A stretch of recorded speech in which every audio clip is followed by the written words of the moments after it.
Welcome back, everyone, to Star Wars Abridged. We are going to continue our journey today through Timothy Zahn's Heir to the Empire, and we are going to be going through Chapter 7, which will continue the Han, Luke, and Leia plotline that we left off in Chapters 5 and 6. In the last video, we're going to get to see exactly what happens to them after Han and Leia were surrounded by aliens. So, without further ado, if you're new here, go ahead and subscribe so that you can keep up with this entire series. If you are just seeing this video for the first time, you can click on the Heir to the Empire playlist and start from the beginning. And let's go ahead and get into Chapter 7. So, Chapter 7 starts out in Luke Skywalker's point of view. As we learned in Chapter 6, Luke is still on the planet Bimasari with Han, Leia, Chewie, 3PO, and R2. However, Han, Leia, and 3PO are currently cornered by aliens, and Luke is not with them. He is in the city's Tower of Law. Starting out, Luke is in the tower looking at ancient tapestries that showcase Bimasari culture. All of a sudden, he feels Leia call out to him for help through the Force. While still connecting with her and assessing her and Han's situation as best as he can through the Force, Luke starts making his way out of the tower. But he's stopped as soon as he leaves the room he's in. Standing in front of him are 7 of the silent alien figures that are currently trapping Han and Leia.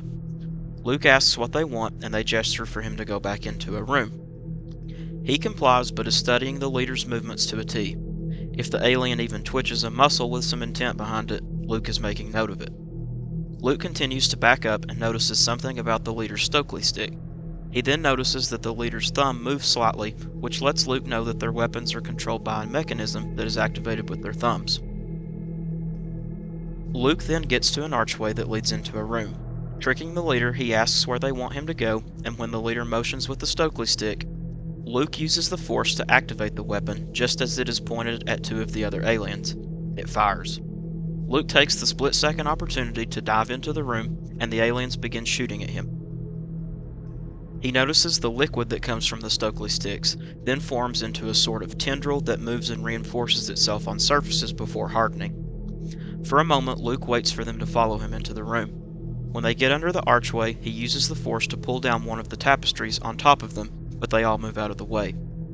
Smartly, the aliens then use the tendrils to hold the other tapestries in place, so Luke can't use the Force on those and throw them at them.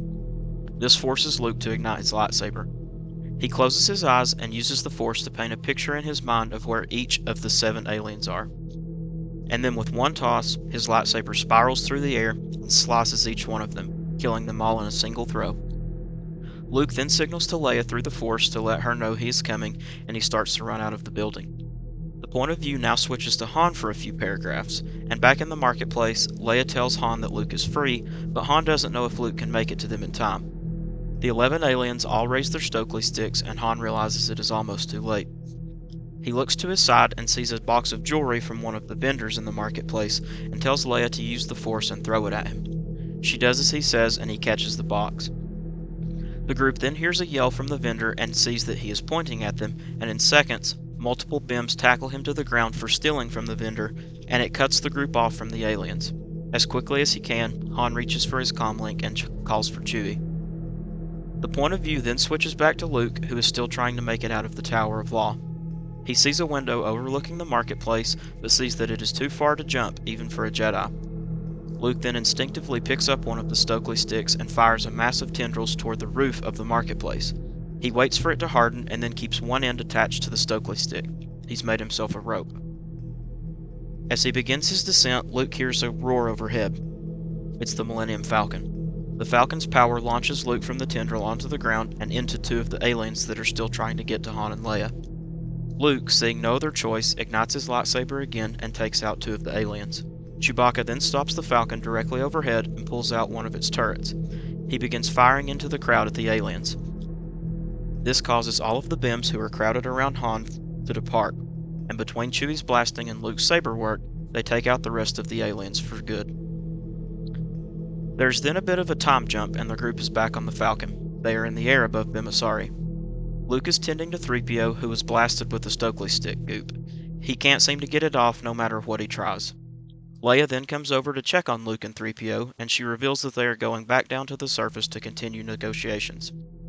She also reveals that she learned the guide was paid off by the alien attackers, and Luke theorizes that the guide also poisoned the chief negotiator. It seems as though the Bims aren't mad at them and understand the situation, which is good for Leia and the New Republic. However, Han comes into the room and reveals that he has already jumped to light speed and that they are heading to Coruscant. This makes Leia mad, and she doesn't want the Bims to be upset at them for leaving. Han is more worried about their safety, and especially wonders if the aliens brought backup that would be waiting for them when they touch back down on Bimasari. He says that he told the Bims that they would be back shortly after going to Coruscant and bringing backup from themselves. Leia understands Han's actions, but she is still a little upset that Han didn't at least discuss it with her. Then, as a callback to The Empire Strikes Back, Han says that there wasn't time to discuss it in a committee, and Leia repeats her iconic quote, which she says, quote, "I'm not a committee." This eases the tension, and Luke wonders what their inside joke is when they say that to each other. Leia then theorizes that the aliens were hired by the Empire, and that they may even be a species that the Empire found in the unknown regions. Han then suggests to Luke that Leia needs her own lightsaber, and Luke agrees. Leia is a little hesitant, but she ultimately agrees that she needs to learn how to use one, especially since she has 2 children on the way. Han then tells Leia that she needs to put politics aside so she can focus on her Jedi training. Leia agrees and says she will talk with Mon Mothma about cutting down on her assignments. Luke then has a nervous feeling about training Leia. He only wants to do right by her and doesn't know if he can be the teacher she truly needs. She then tells Luke that she isn't a bad student and that he'll need to train her children one day. This causes Luke to think back on what Ben Kenobi told him in Return of the Jedi on Dagobah, when he said, quote, "I took it upon myself to train him as a Jedi," when obviously he's talking about Darth Vader.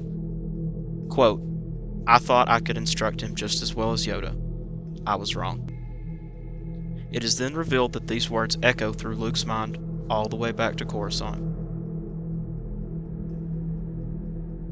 So that wraps up Chapter 7 of Timothy Zahn's Heir to the Empire. We got to find out what happened with Luke, Leia, and Han after they were cornered by the aliens in this chapter. And now there's kind of a mystery, where did the aliens come from? Who hired them? Was it the Empire? Was it someone else? Those questions will be answered later. The next video is going to be going into Chapter 8 of Heir to the Empire, and we will be returning to Grand Admiral Thrawn's plotline, which, in my opinion, is the highlight of this book, is his plotline. He's such an interesting character. So we will be going more into his story in the next video. As always, I thank you for watching. Please like, subscribe, leave a comment of any book you might want to see told in an abridged format. Thank you for watching. Thank you for tuning in. I hope you're enjoying it. And as always, may the Force be with you.